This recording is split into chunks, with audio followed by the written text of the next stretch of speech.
A British anthropology professor travels around Africa researching for his next book. While in Zanzibar, he rents a local boat with a guide to take him on a journey. The trip is slow and the boatman remains silent. Eventually, the professor becomes bored and decides to strike up a conversation. "Tell me," he says, "do you know biology, psychology, geography, geology, or anthropology?" The boatman replies, "No, I don't know any of those." The professor, looking down on him, says, "Then your brain is too small for me. You will probably die ignorant." The boatman says nothing, and they continue their journey in silence. An hour later, the boat springs a leak and starts to sink. Panicked, the professor turns to the boatman. "Do you know how to swim or anything about escaping crocs?" The boatman looks at him, unfazed. "What? No!" the professor stammers. The boatman smiles and says, "Well then, today you will drown ology and crocodilology will eat your batology." A big city lawyer went duck hunting in rural North Alberta. He shot a duck, but it fell into a field on the other side of a fence. As he climbed over the fence, an elderly farmer drove up on his tractor and asked what he was doing. "I shot a duck and it fell in this field," the lawyer said, "and now I'm going to retrieve it." The old farmer Peter replied, "This is my property and you're not coming over here." Indignant, the lawyer said, "I'm one of the best trial lawyers in Canada, and if you don't let me get that duck, I'll sue you and take everything you own." The old farmer smiled and said, "Apparently you don't know how we settle disputes around here. We have what's called the three-kick rule." "The three-kick rule?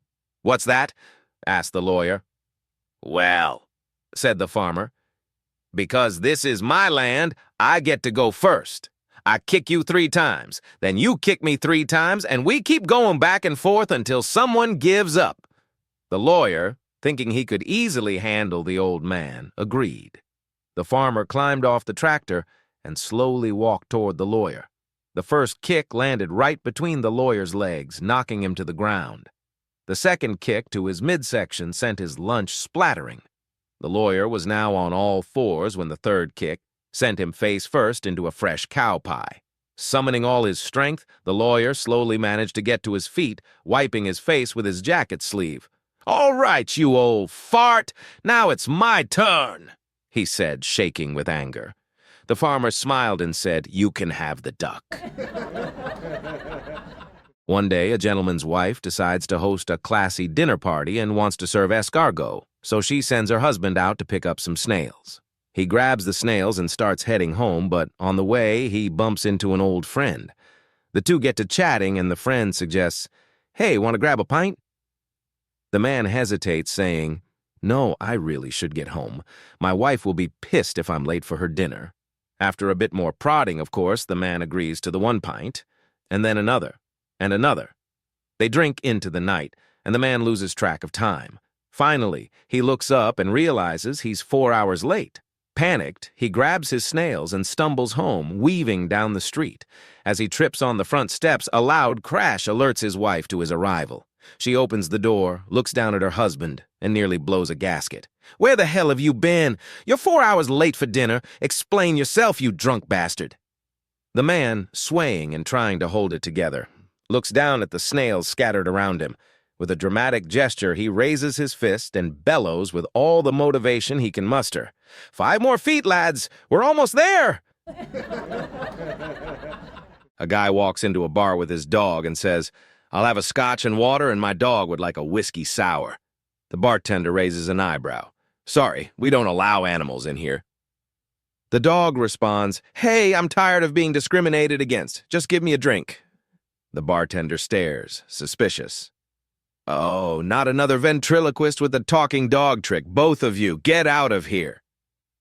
The man quickly says, No, it's not a trick. I tell you what, I'll go for a walk around the block and you can talk to Gizmo here."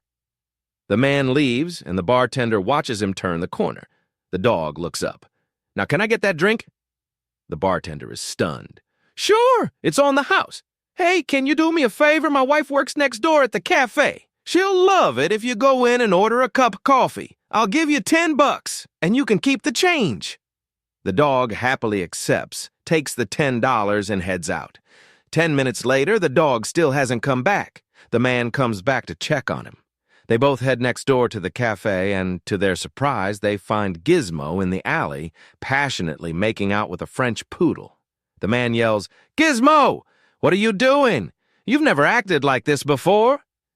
Gizmo shrugs. "Well, I've never had any money before." A young blonde was vacationing deep in Louisiana and desperately wanted a pair of real alligator shoes. But the local vendors' prices were outrageous, and after a while her patience wore thin. Frustrated with the no-haggle attitude of a shopkeeper, she shouted, "Maybe I'll just go catch my own alligator and get a pair of shoes at a reasonable price, huh?" The shopkeeper chuckled. "By all means, be my guest. Maybe you'll luck out and catch yourself a big one."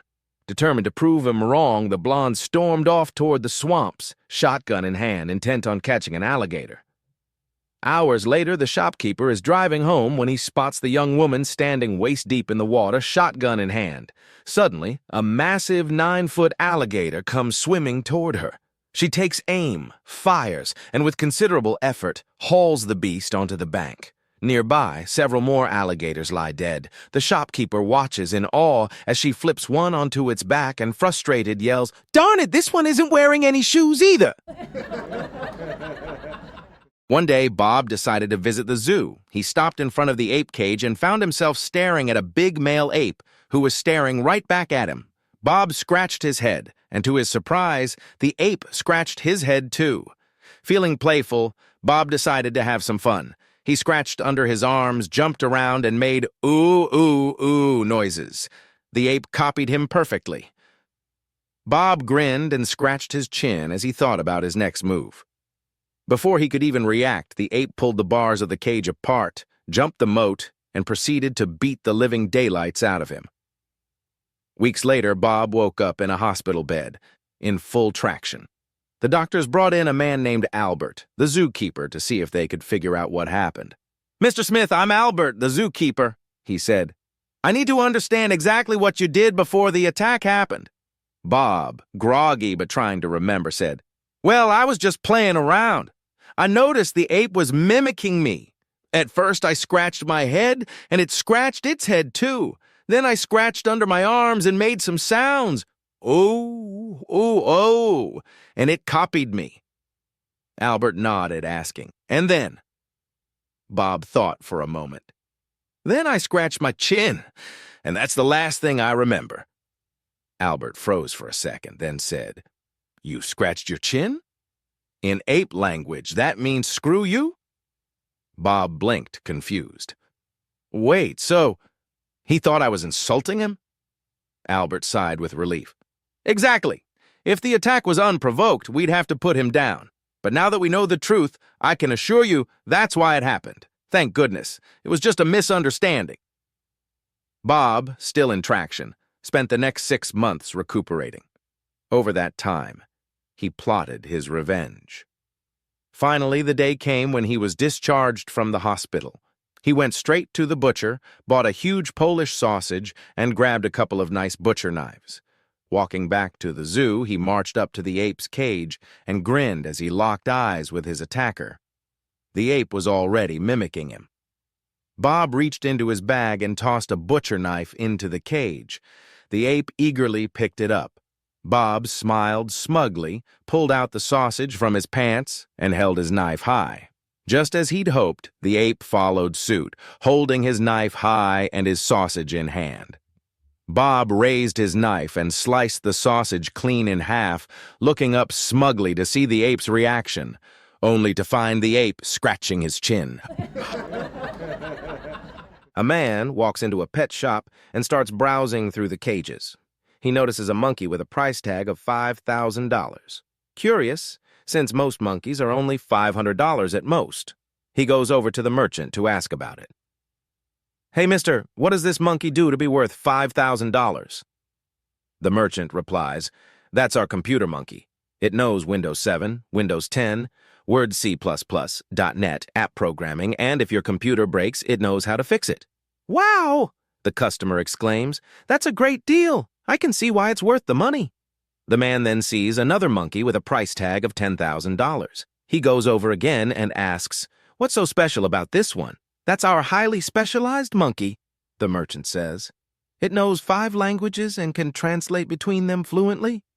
Impressive, says the man. Definitely worth the price.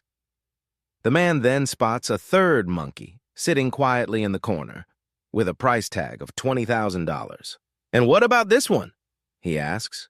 The merchant shrugs. Honestly, I've never seen it do anything, but the other 2 call him project manager. A police officer arrived at the scene of a terrible wreck where the driver and passengers had been killed. As he surveyed the wreckage, a little monkey came out of the brush and hopped around the car. The officer looked at the monkey and said, "I wish you could talk." The monkey looked up and nodded. "You understand what I'm saying?" the officer asked. The monkey nodded again. "Did you see what happened here?" The monkey pointed to the wreckage. "What's happened?" asked the officer. The monkey pretended to hold a can and tipped it back to his mouth. "They were drinking?" the officer asked. The monkey nodded. "What else?" The monkey pinched his fingers together as if holding a joint. "They were smoking marijuana?" asked the officer. The monkey nodded again. "Wait, you're telling me your owners were drinking and smoking marijuana before they crashed?" The monkey nodded. "And what were you doing during all of this?" the officer asked. The monkey made a driving motion. "You were driving?" the officer asked incredulously. The monkey nodded. Jacob was sitting in the hall of the school, bored out of his mind. Suddenly the teacher walked by and he asked, "How do you put an elephant in the fridge?" The teacher, amused, replied, "I don't know. How?" Jacob grinned and said, "You open the door and put it in there." Then Jacob asked, "How do you put a giraffe in the fridge?" The teacher, now thinking she knew the answer, said, "Oh, I know this one. You open the door and put it in there." Jacob shook his head. "No, you open the door, take the elephant out, and then you put the giraffe in there." He asked another question. "All the animals went to the tiger's birthday party except one. Which one was it?" The teacher, a bit confused, said, "The tiger?" Jacob smirked. "No, the giraffe, because he's still in the fridge." Then Jacob asked just one more question. "If there's a river full of crocodiles and you wanted to get across it, how would you do it?" The teacher, now thinking hard, said, "Well, you'd walk over the bridge." Jacob laughed and said, "No, you'd swim across because all the crocodiles are at the tiger's birthday party." The teacher chuckled and walked away. A farmer had just gotten a new rooster for his hens, and the old rooster, worried about being replaced, came up with a plan. He walked over to the new rooster and said, "How about a race for the hens?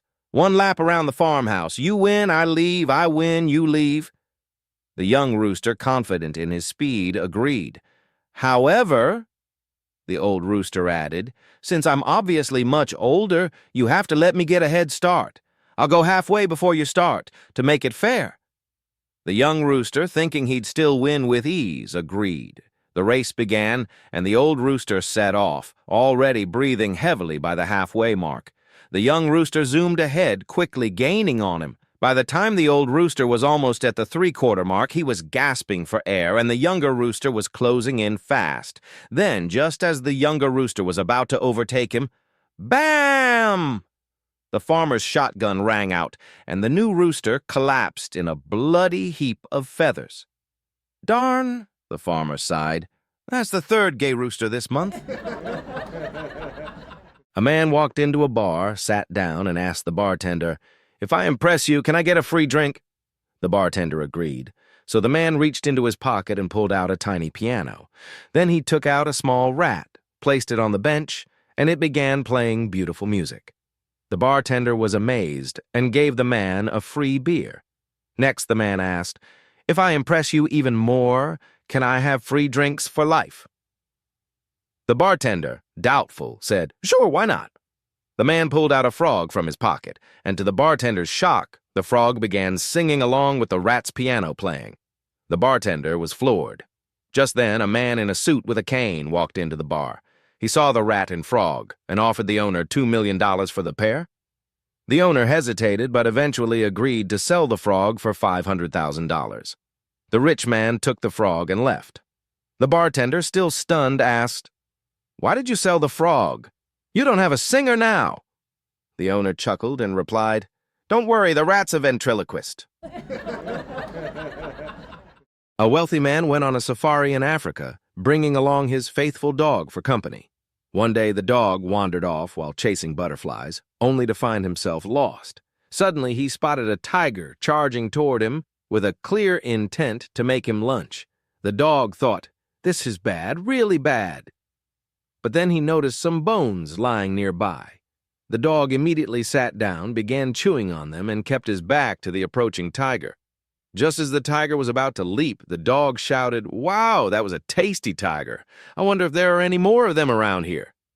The tiger froze midair, panic written all over his face. He quickly turned around and slinked back into the trees. "Phew," the tiger sighed. "That was close. That dog almost had me." A monkey who had been watching the whole scene from a nearby tree realized he could use this situation to his advantage. He hurried off to find the tiger, hoping to get protection in exchange for the dog's trick. When he caught up, he spilled the beans and struck a deal with the tiger. Furious at being made a fool of, the tiger snarled, "Hop on my back, monkey. Let's see what happens to that dog now." The dog, seeing them approach, thought quickly. He sat down with his back to them, pretending not to notice. Just as they got close enough to hear, the dog said loudly, "Where's that monkey? I sent him off half an hour ago to bring me another tiger, and he's still not back." The tiger, horrified, turned and ran off into the trees. John went to visit his 90-year-old grandfather in a very secluded rural area of Saskatchewan. After a lovely evening of chatting, the next morning, Grandpa made a hearty breakfast of bacon, eggs, and toast. But John noticed a strange film-like substance on his plate and asked, "Grandpa, are these plates clean?" Without missing a beat, Grandpa replied, "They're as clean as cold water can get 'em. Now go on and finish your meal, sonny." For lunch, the old man made hamburgers. Again, John noticed tiny specks around the edges of his plate and asked, "Are you sure these plates are clean?" Grandpa, still not looking up from his newspaper, said, "I told you before, sonny, those plates are as clean as cold water can get 'em. Now don't you worry about it." Later that afternoon, John was about to leave for the nearby town when he tried to pass the dog, which was growling and blocking his way. "Grandpa," John called out, "your dog won't let me get to my car." Without taking his eyes off the football game, Grandpa shouted, "Cold water, you go lay down now, you hear me?" An out-of-work mime is visiting the zoo, hoping to earn some money as a street performer.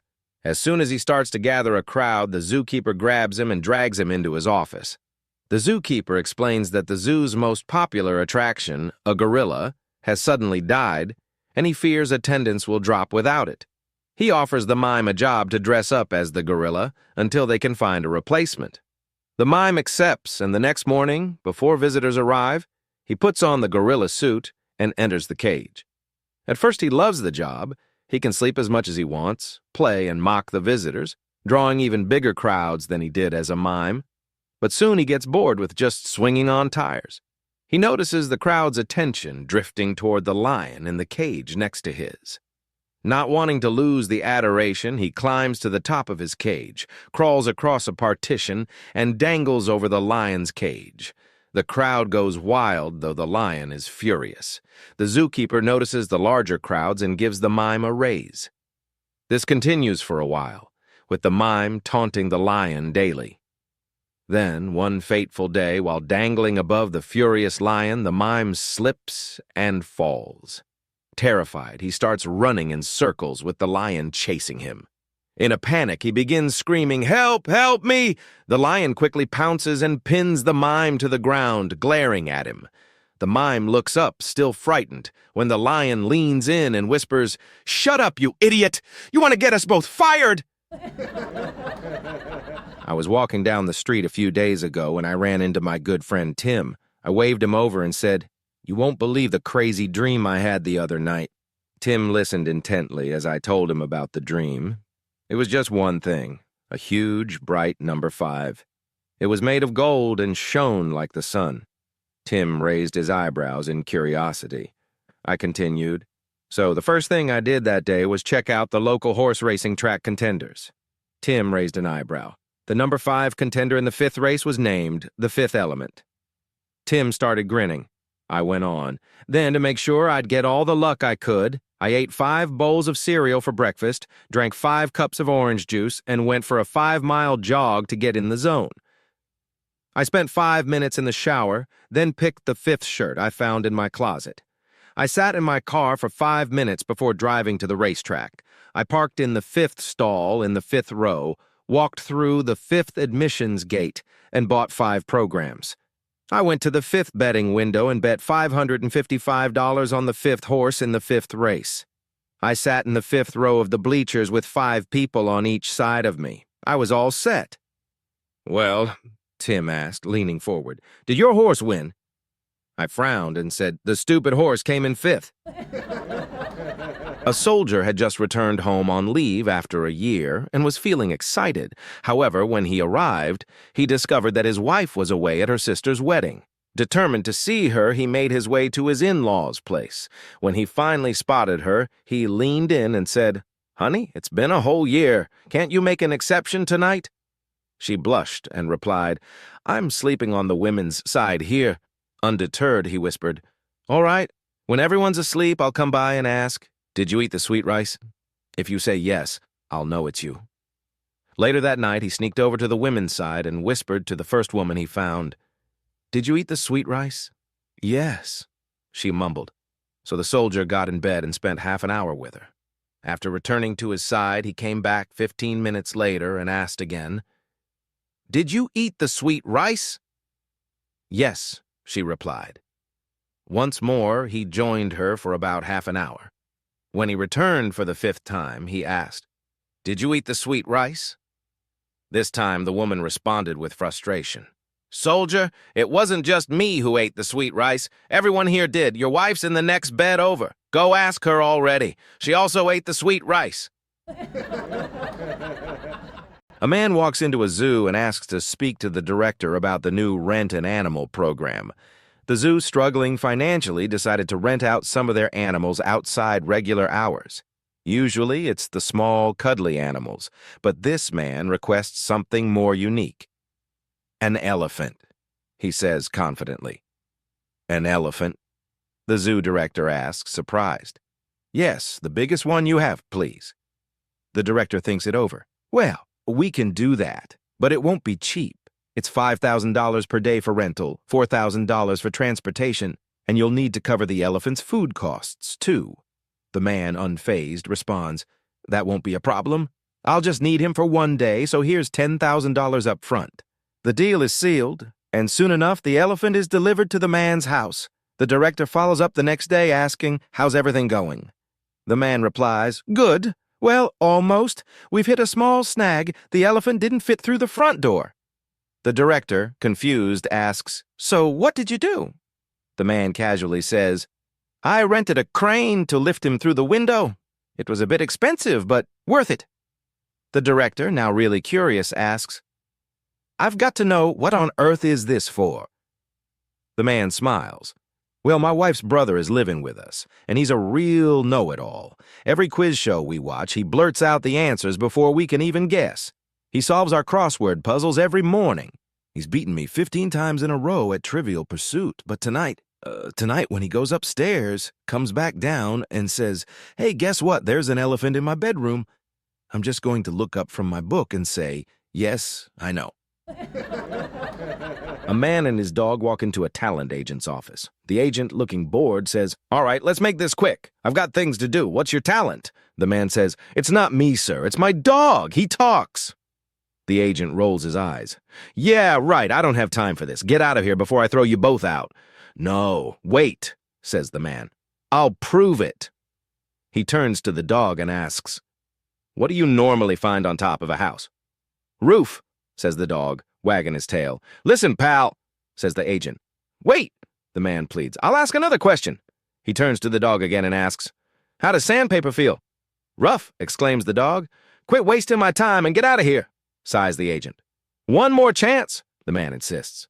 He turns to the dog again and asks, "Who, in your opinion, was the greatest baseball player who ever lived?" "Ruth," barks the dog. The man turns to the agent, beaming. "Okay, that's it." The agent stands up, clearly annoyed. and pushes the man and the dog out of the office. As they leave, the dog turns to the man and sighs, "Joe DiMaggio?"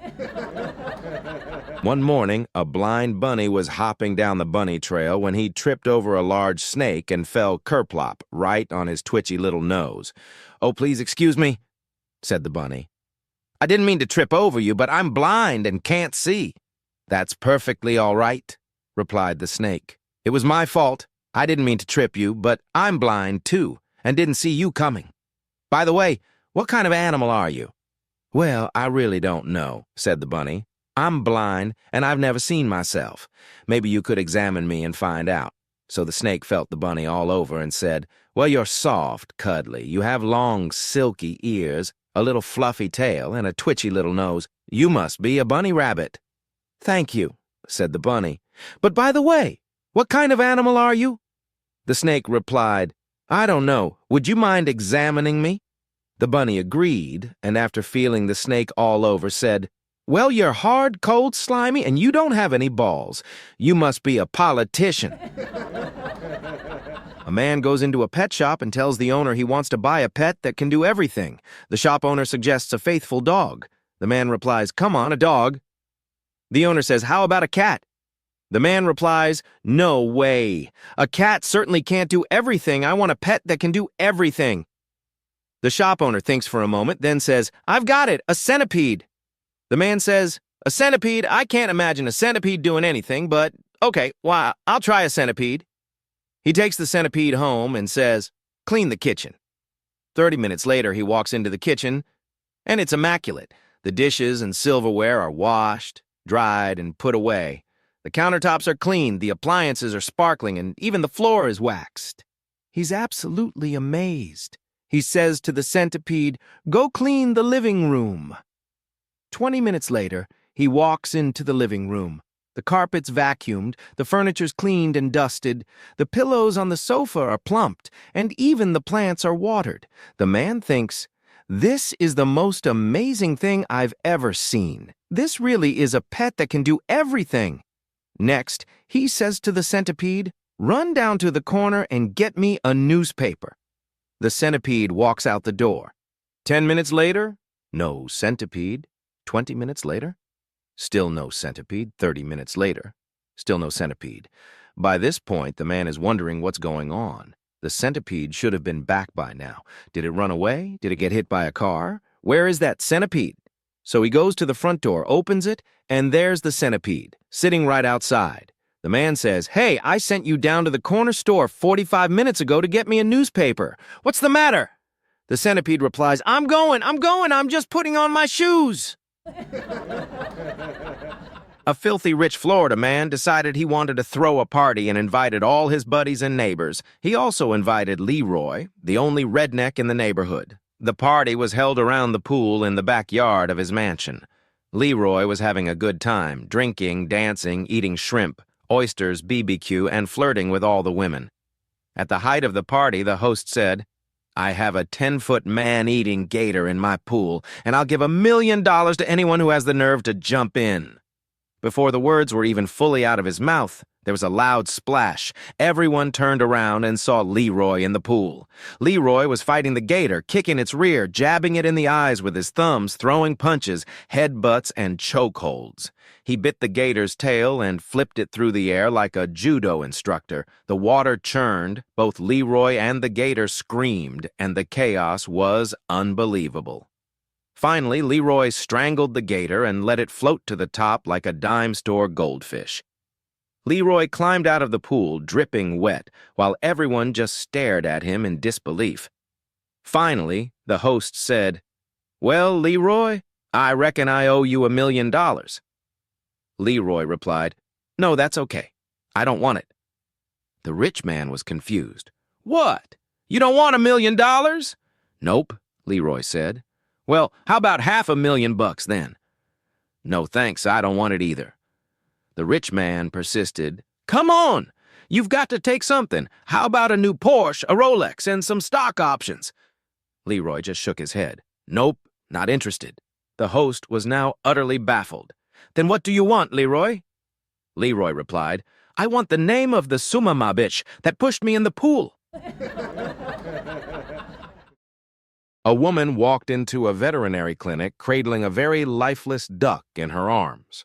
She placed her pet on the examination table, and the vet immediately pulled out his stethoscope, listening carefully to the bird's chest.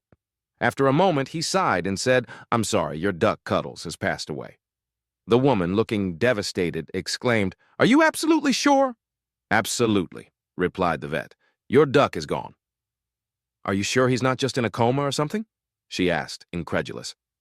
The vet, without a word, left the room and returned a few minutes later with an old dog.